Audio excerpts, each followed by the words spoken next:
Now, small businesses have been facing the crunch at both ends this year, rising prices, less customers through the door, and that has resulted in a large number of small businesses collapsing.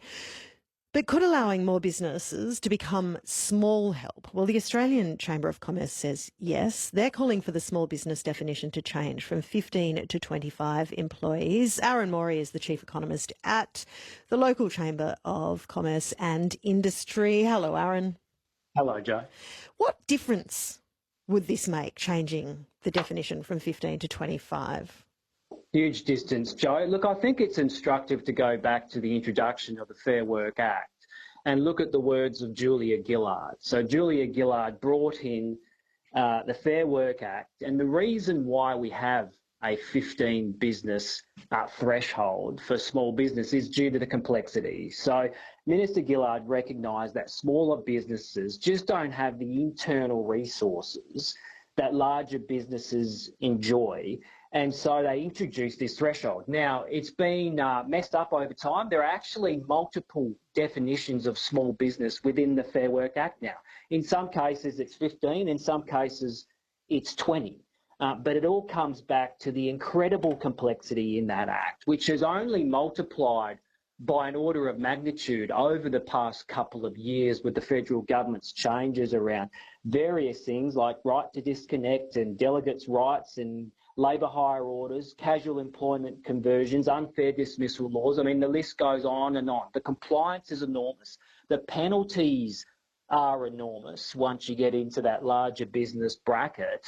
And I think given the current environment, given the increasing complexity in that act, that this is a sound proposition from the Australian Chamber of Commerce and Industry. So a business with more than 25 is better placed to deal with the regulation and requirements under IR laws?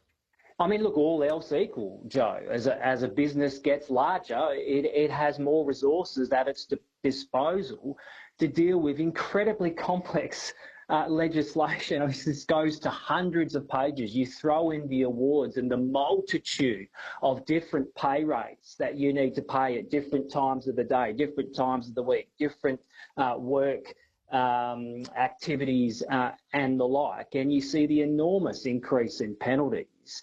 Look, this is just a common sense proposal. Align it, give businesses a bit more breathing room, so that they don't have this incredible risk hanging over their head at a time when additional complexity has been added into the IR system and into the economy as well. So increasing these numbers, you would argue, is better for small business owners, but it does mean fewer protections for workers, doesn't it? Because small businesses are exempt from unfair dismissal claims for the first 12 months. Look, there are protections there for workers, and there is small business codes, and there is all manner of protections there for workers. What this does is it just recognises what Julia Gillard recognised when she introduced the Act, which is the incredible complexity doesn't help anyone. It doesn't help the small businesses, and it doesn't help the people that are employed by them. So it's just a real common sense proposal, and just is in response to just an incredible amount of change, reform and added complexity to these laws that we've seen in recent times. I'm speaking to Aaron Morey. He is the Chief Economist at the local Chamber of Commerce and Industry. Now, Aaron, Minister Murray Watt has already ruled it out this morning. He was on RN Breakfast saying it would remove workers' rights for a number of employees. Is this shaping up as a big issue for the election?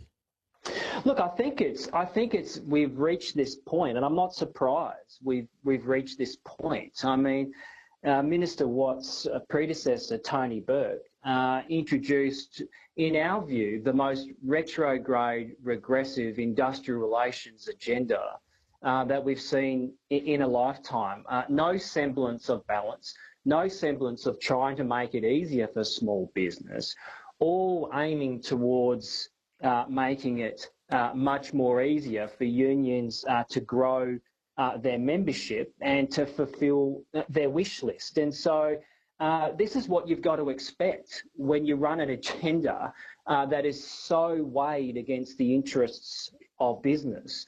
Absolutely, we will be arguing all the way up to the election for this and more.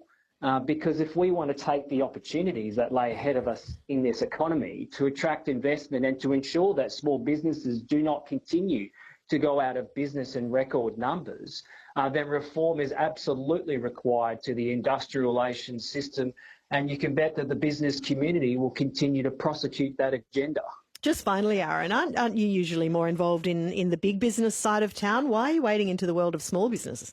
Look, just like the broader economy, 98% of CCIWA's members are small businesses. It's our heart. It's our heart and soul.